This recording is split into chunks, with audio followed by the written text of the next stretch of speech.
try and smile through that grimace.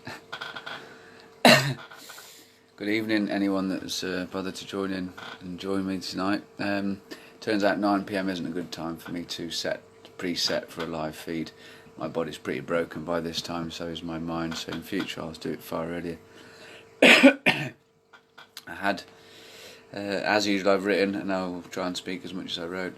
I had thought, because our family changing dynamic has found a new rhythm, so I know which days I'm more available, so I had thought I'd try and set my live feeds on those days so that you folks could actually know when I would be setting out a live feed to update on how things were progressing. Because since April, since all this madness started, I have basically been just doing ad hoc updates as and when I've got the energy or 5 minutes to spare.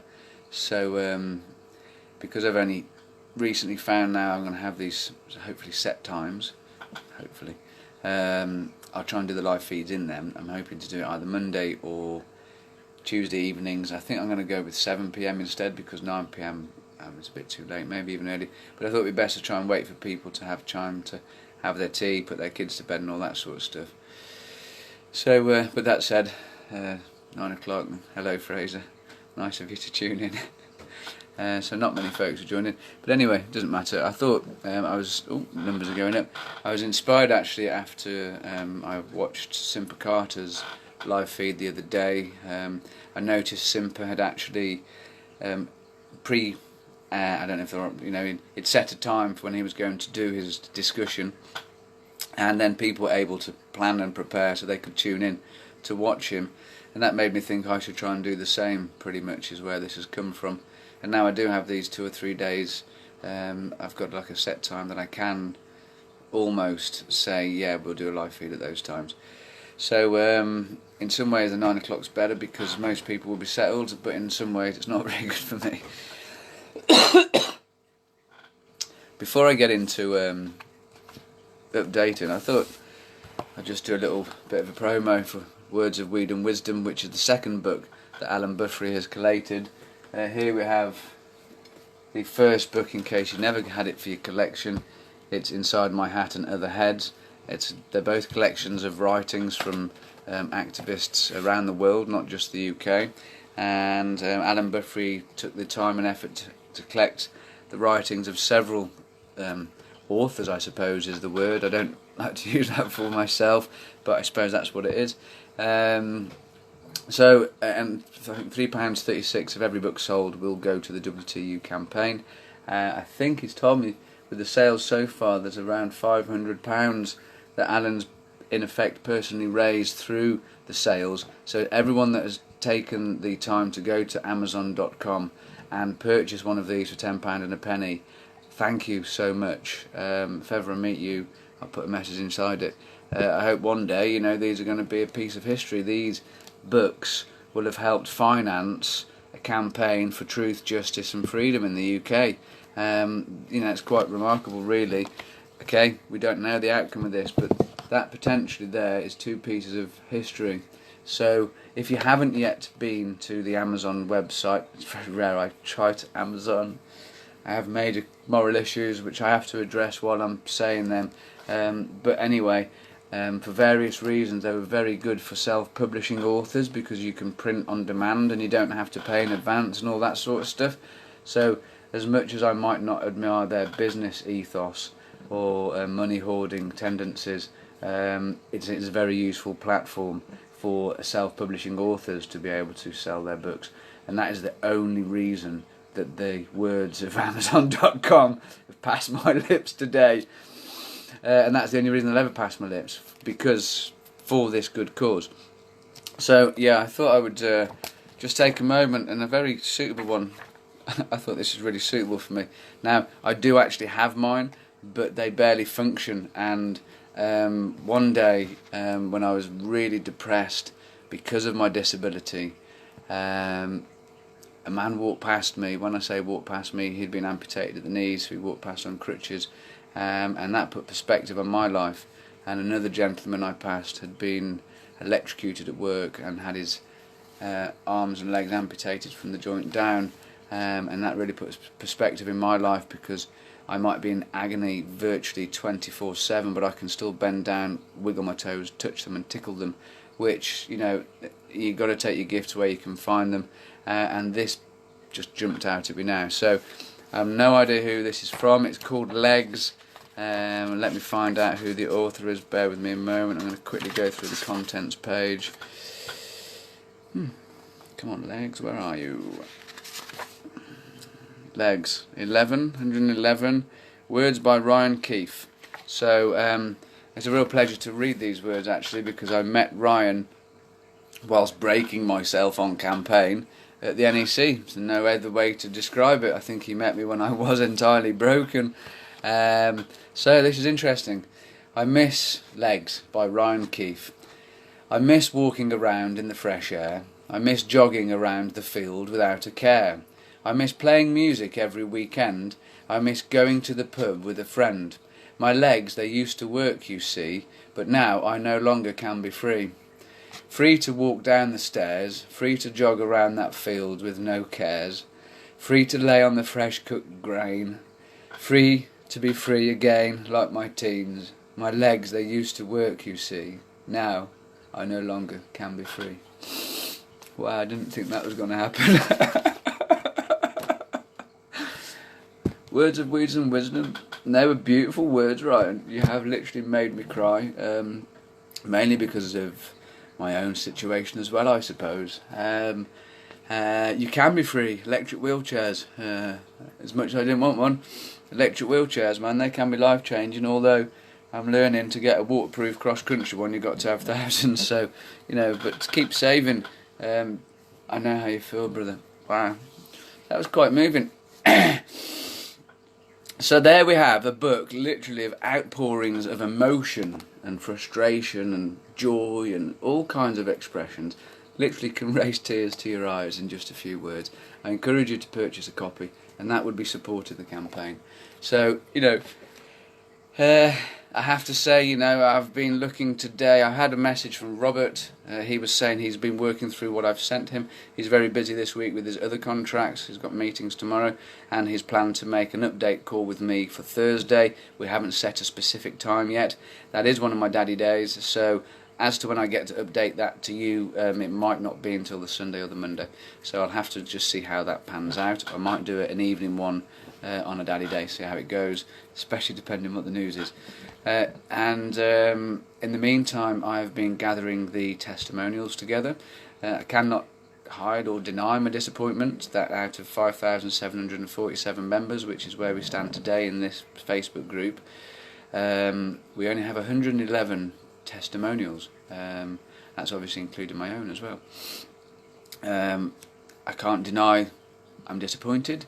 It's similar to the disappointment that was felt with the Crowd Justice fundraiser, when I think it was 299 people, members pledged, 399 times I think. I've got the figures put down somewhere. So again, it was a very small reaction from our membership of people to join. There's never been any fee to join WTU or anything like that. It's always been open for everyone. But to make this campaign happen, it will take money. We have money so far for where we're going, but it will take more money if the barrister comes back positive. So it has been, in some ways, disheartening. Again, the number of people to purchase a book, you know, although there is £500 in the kitty, compared to the number, if I think Alan had calculated, if every single person in the group bought a book, it would have raised, I think, £15,000 for the cause. I think that was the figure he came out with. Forgive me if I'm wrong, but you know, the potential is there for a genuine, self-funded grass movement to make reform happen, not a movement that's got massive corporations behind them funneling money into the media so they get in the news on the TV and in the main newspapers all the time. There's none of that behind WTU. There's literally sick and broken old me and another handful of sick and broken other people who also do whatever they can to help move forward. So if you're one of these sick and broken people, I'd ask you to do the same, because that is what we are. We're a community group of sick and broken people, predominantly, also some healthy people, who all believe that there should be no criminal prosecutions for anyone that chooses cannabis, no matter what your purpose is. When I say purpose, I don't mean medical or recreational, as the government try to fool everybody with. I mean whether you use it for nutritional purposes, for creative, spiritual, relaxational, or medical purposes, or even industrial purposes. There's so much more to cannabis than what the government have fooled everybody to believe so far. As you'll see in the list of questions that is in this live feed, which I'm not going to read all those questions out, they just came to me while I was having my hot Epsom soak in the bath today, because they're all the things that we found out, I found out, we found out in our journey of gathering all this information. So I would ask, why? What's holding you back? Tell me, please, what is stopping you adding your testimony, because it's your chance to make a statement against the government policy of cannabis prohibition. There's no names and addresses or anything. You can leave a first name or a last name. You can leave it completely anonymous if you wish. There will only ever be the email with which you sent it from, which can even be made up specifically for the purpose of submitting it. In other words, there's huge room for anonymity in the testimonials. So, you know, some people sign it like me. Phil Monk, bam, have my truth because it's my truth and I won't hide from it. And some people are still scared, you know. Fair enough, we're all in different parts of our journey, no judgment. And that's why there's room in there for people to do whatever feels best for them. If you don't want it published on the website, just put, please do not publish on the website, and it won't be published on the website. Now, every bit of information, every shred of information that the good people so far have shared with myself and entrusted me with, which I'm truly grateful for, that's 679 people on our survey as well, which Robert has found valuable information to help strengthen our case, which from the barrister's point of view, it doesn't matter if there's evidence of Schedule 1 status or not, because it's decades ago.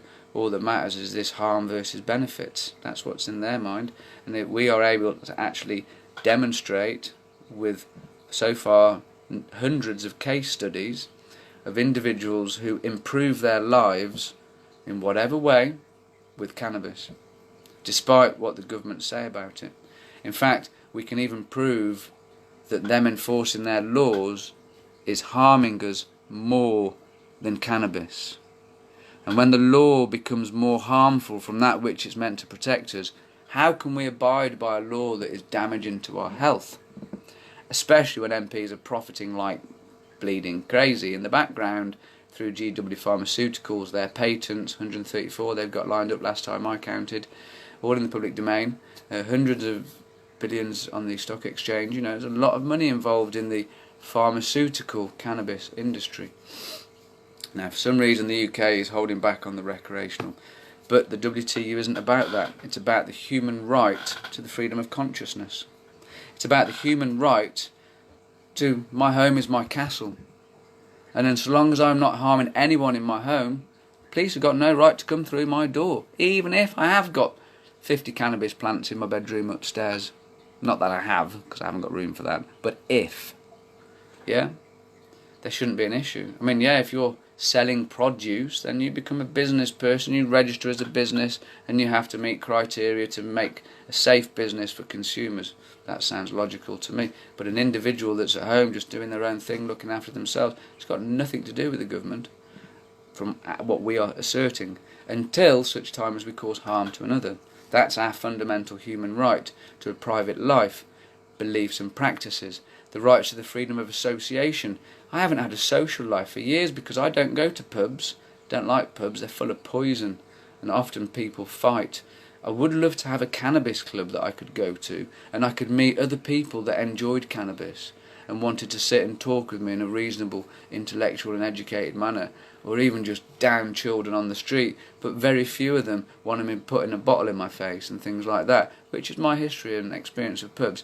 So on that basis, we are denied the freedom of association by Misuse of Drugs Act. So that is also part of what the WTU fights for. So, you know, we have to try and build a case that covers all of it.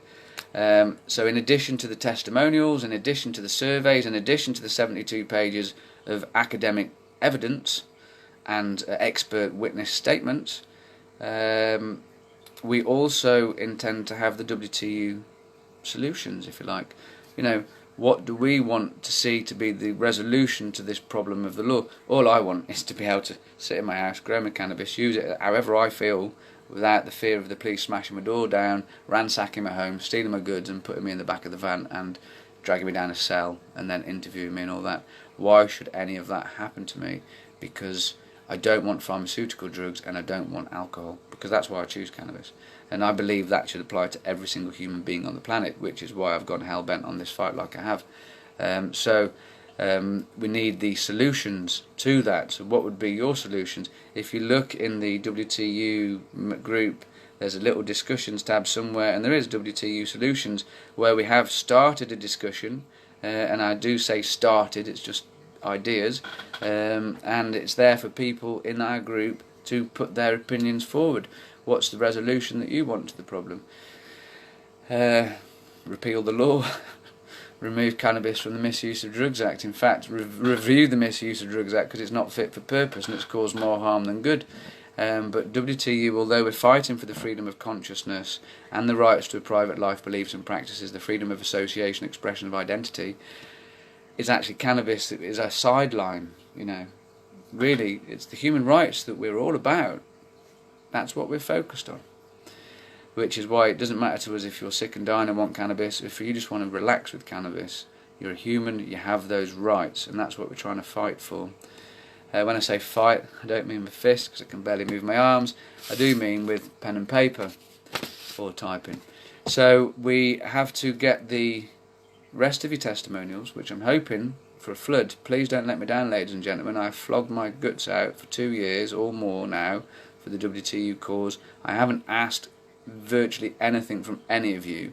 I do ask you to put your voice in, please, just your campaign voice.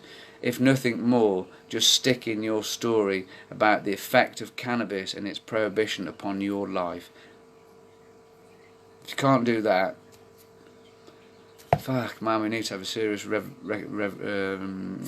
reflection upon what we want in our life and how we think we might achieve it by doing nothing. Throw away fear. You know, look at me, for example.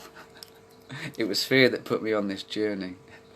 It was fear after 3 near-death experiences from pharmaceutical drugs that made me realise cannabis was, for me, my health solution for all facets of my life. Creative, spiritual, nutritional, recreational and therapeutic.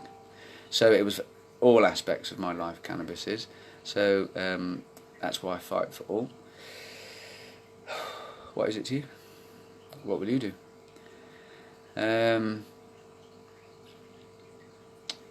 Why am I still here? So all that fear that controls so many, and believe me, that fear has controlled me for many years, and it was what I would call near-death experiences from pharmaceutical drugs and the relief that cannabis found me, combined with our government lying to me, then threatening me to take away my liberty and destroy my name with their lies. They said to me, go back on the morphine or face 14 years in prison. Cannabis is a Schedule 1 harmful drug. Right? It can make you go mad. Now I've got all this in letters to prove it. Right? It's all complete lies. None of that is true. So I'm waffling. Pain. That's why it's not a good time. It's all spasms up through my back and there now. It's just totally distracted me.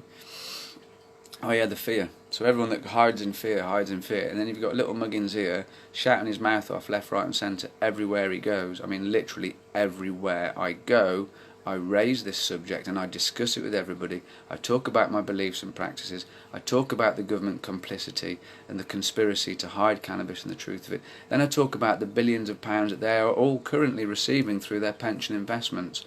So whilst we are being denied access to cannabis, when I say we, I mean the poor people of the land that haven't got 2 farthings to rub together and can't afford private prescriptions. That's what I mean by we, by the way. I suppose I do count myself separate from other people because I am people with nothing, right? And that's really who I'm at heart fighting for. You know, I really do sidetrack. The fear. Why am I still here? Throw away the fear. Simple as that, right? Throw it away, because once you're free of fear, life becomes much better. And the louder you shout, the more they leave you alone. So shout louder, and let's make an absolute cacophony of noise, of truth, of fact, of evidence, against lies and propaganda and misinformation, none of which can be corroborated. Robert will be speaking to me. I feel like I'm waffling, so I could just go. I don't even know what I wrote, whether I've said anything. I don't think anyone's writing anything or saying comments. No, everyone's just listening to me. Thank you to anyone who actually has tuned in to watch. Once Alan, no, I'm thinking about Alan Buffery actually, because he's recently volunteered to help run our public page, not the private group, so that you can raise awareness on our public page. And already some fantastic articles have been shared. That is wonderful, because I haven't got the time anymore to do all that like I used to.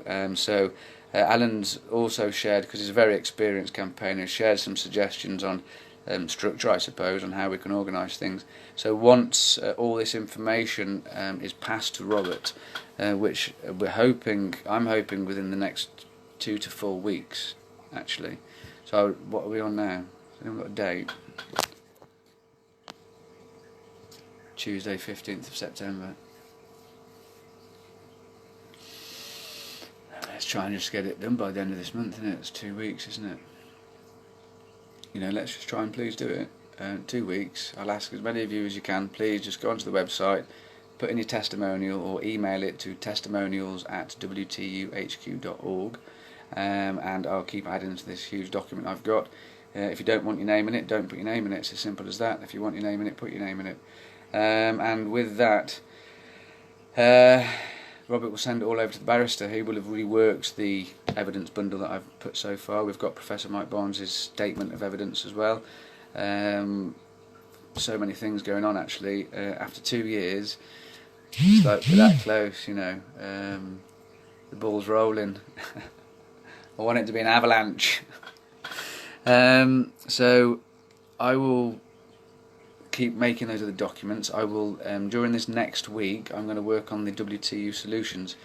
So whatever's in there so far, that's all I've got to work with. If you haven't taken the time to add your thoughts to the solutions, I can't present your solutions to the Home Secretary, because, as Robert said to me in our last phone call, all of this information, once it's gone through the barrister and the barrister agrees, once the barrister says, my goodness me, you're bloody right, they are infringing your human rights, which is what I'm going to pray that he does say, when that comes back to us, right, and the barrister says, let's move forward, and we make our declaration of incompatibility to the Home Secretary, the Secretary of State is going to have to read everything that we have compiled. I say we because it's not just I. Everything that we have compiled. And the Secretary of State will then have to respond to that body of evidence. And they will have to determine if there is an incompatibility between the Misuse of Drugs Act and the Human Rights Act, both UK, EU, because we ain't left it yet, and the UN. Because they're all relevant and powerful. So they then have to respond, and their response will determine our response, in essence. If Home Secretary turns round and says, by Jove, I didn't realise, I doubt it, but if they do and say, you're right, there is actually an incompatibility in law, we're going to have to change the law, make it so it's not incompatible anymore. In other words, give us non-discriminatory licensing practices, so poor people have equal rights to grow cannabis for self-sufficiency, rather than just corporations being able to cultivate cannabis for profit. That's literally the situation we have at the minute. If you're a corporation, you can pay the Home Secretary and they'll let you then cultivate cannabis for high profit, for medical purposes. But an individual, for managing their own health, they are denied the right to cultivate for self-sufficiency. And that, in essence, is what we're fighting for. So if we can get that discrepancy in law sorted, then we'll all have peace and quiet, and we won't get arrested and busted for having a bit of weed in our pocket or in our closet or wherever it is we've got it. And if you're a business, you register as a business, blah, blah, blah. You know, all that should be happening. So if they say no, then that's when we as a community have to decide how we're moving forward, if we're going to court, if we're going to accept that the Home Office doesn't think it's our human right to freedom of consciousness, private life, beliefs and practices, expression of identity and freedom of association. If they don't believe they're infringing those human rights by prosecuting you for anything to do with cannabis, then we have to choose if we want to challenge them or not. Which again, that will just come down to you lot, you know. And well, if only 111 of you say yes, I don't know what we're going to do. Yeah, don't know where we'll go from there. I will know in my conscience when I go to bed at night. There's only one thing left I can do, right? And I don't entirely see why it should come to that, really, but might do. If it does, well, it does. So I'd rather all these people say, we're right behind you, Phil.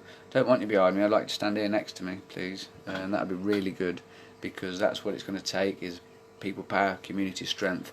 Otherwise you're going to have this corporate capitalisation of cannabis and this system that will always be punitive and exploit certain sectors of society for their actions with cannabis, while other sectors of society, those that can pay for it normally, won't be prosecuted. Now that to me isn't just, it isn't equality. That to me is injustice and inequality. So on that note, I will ask you all, like I say in there, what can you do to help WTU? You know, this isn't asking for your money, because we have the money to pay the barrister to do all the reading that we need, right? We have that. It would have been nice if our whole community had bought into the concept and put in the £5 a month, because we'd have been able to employ an actual legal team and researchers and done this fucking properly, rather than swinging by the seat of our pants on a shoestring with barely 2 brass buttons to rub together, with one solicitor giving his free time, with one barrister that's kind of not yet persuaded. You know, the potential's there. It's all down to you. So I'm going to go and rest. I will keep you updated. Any news and developments, I'll bring them to you as soon as I can. Most of you have got my email, it's on the website, or my number. Share in the meantime, please. Share every platform that you happen to use. Share WTU website everywhere you can, please. I've listed a whole host of questions in this post, which you're welcome to copy and paste out of, and they are, I think, very pertinent questions relating to what the government preach and promote, or the propaganda about cannabis. But then, you know, we can direct them to the evidence that actually dismisses all of that nonsense, which hopefully is what we're going to do with a judge and jury in a court against the government. So, you know, I do believe it can happen, because we have, to some degree in this country, we now have women's rights, we now have racial rights, and we now have sexual rights. So it's about time we had drug rights, or equality, because just choosing cannabis doesn't make you a bad person. So why should we be prosecuted? Just so the government can carry on fucking coining it in? Anyway, ladies and gentlemen, I'm going to go. Any questions, ask me.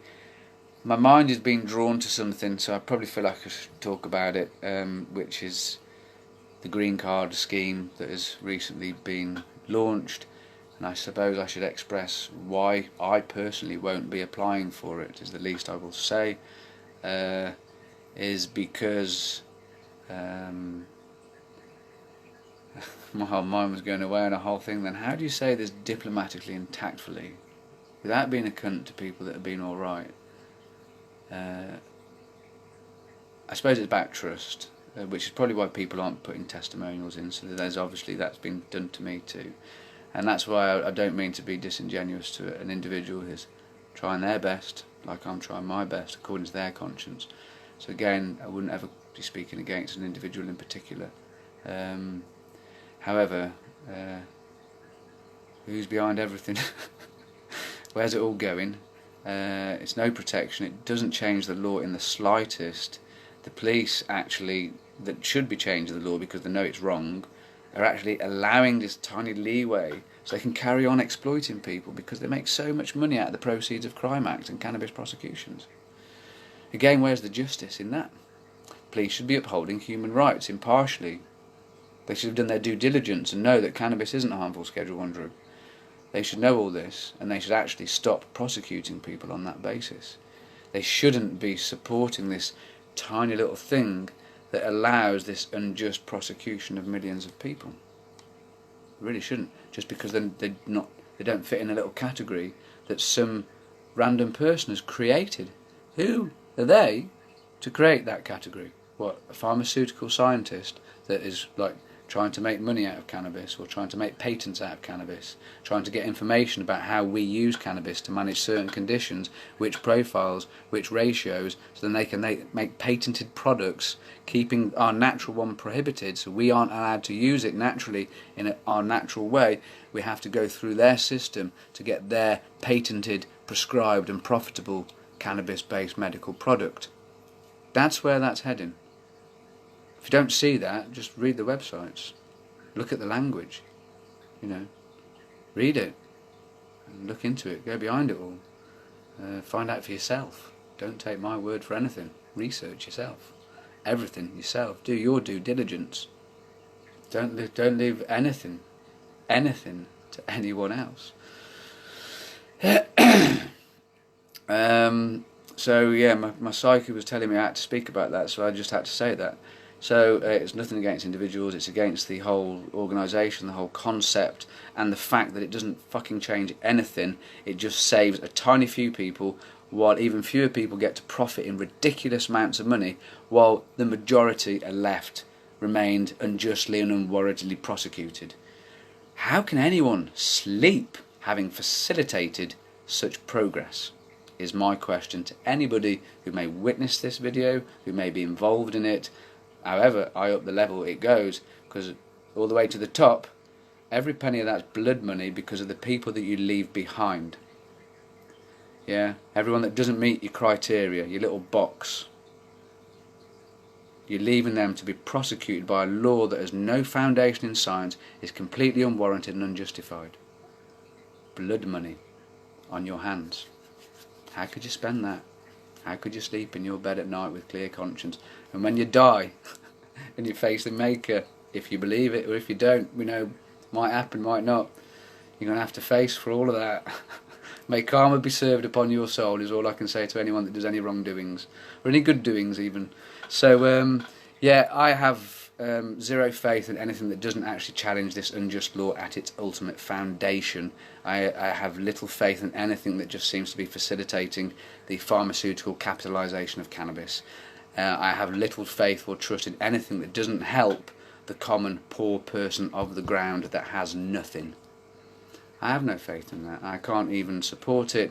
And you give them your information, you're taking them there, you're allowing them to take you to the place where maybe we don't want to go. Out of desperation, it seems, oh heavenly, what a relief.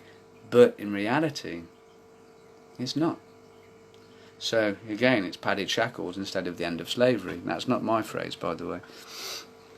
So yeah, challenge the law at its very foundation, because that is where the problem is. Anything else is just superficial and condemning millions to misery. Not just the people who choose the cannabis, but their families and their loved ones and everyone else that's impacted by the enforcement of these unjust and unwarranted laws. So, be careful what you support. Says me, begging for support.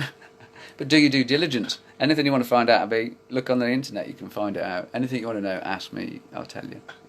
I can't be any more open and honest about anything at all. So I don't know how long I've spoken for. I've probably spoken about loads of random things because it's late and I'm a bit worn out. I'm off duty now. I'm more worried about the bleeding coronavirus legislation now, actually, and I'm thinking all of this might be the tip of the iceberg, and our fight might have just become way bigger than a plant. Might be literally the right to move out in the street with more than 6 people for the rest of humanity. Fuck.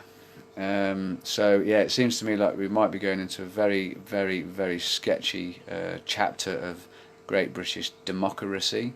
It seems that they don't have to base their laws on fact, as cannabis has proven, and as I think what we might be seeing right now, if you analyse the statistics, They don't need to base their laws on facts. They can just base it on whim, what they feel, what they want, what they choose, what's in their financial interests.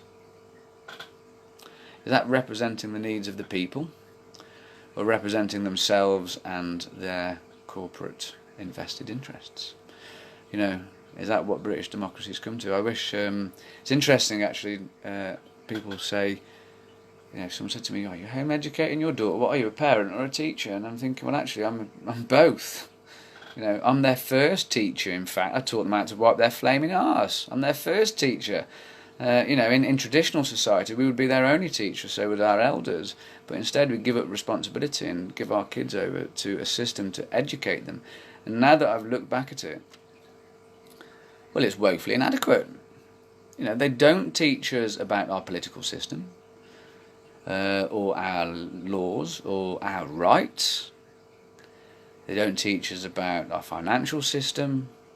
In fact, all they teach us is a load of colonial, imperialist, mostly omitted history, which has recently come to light.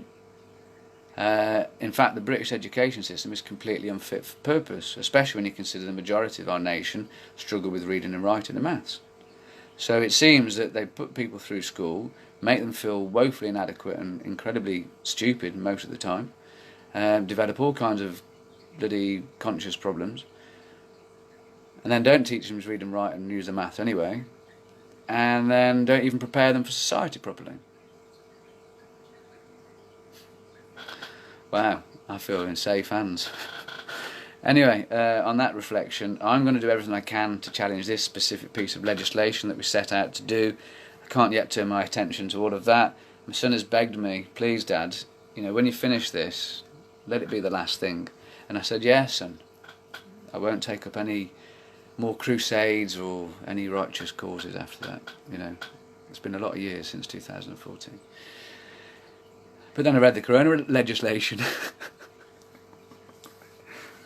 And then I read an email from the Conservative Party saying they want to ban the freedom of movement.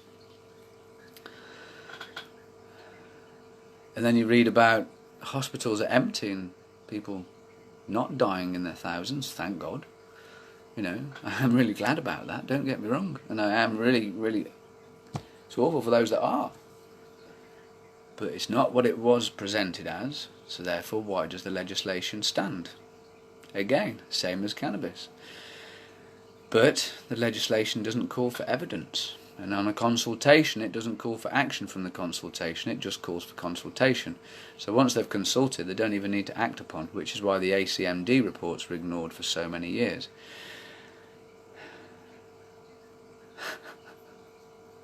The great British political system.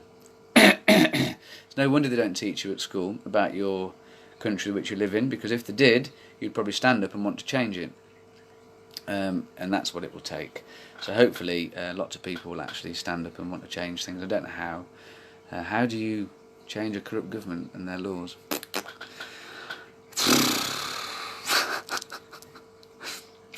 Love, light and peace, people. Keep in touch.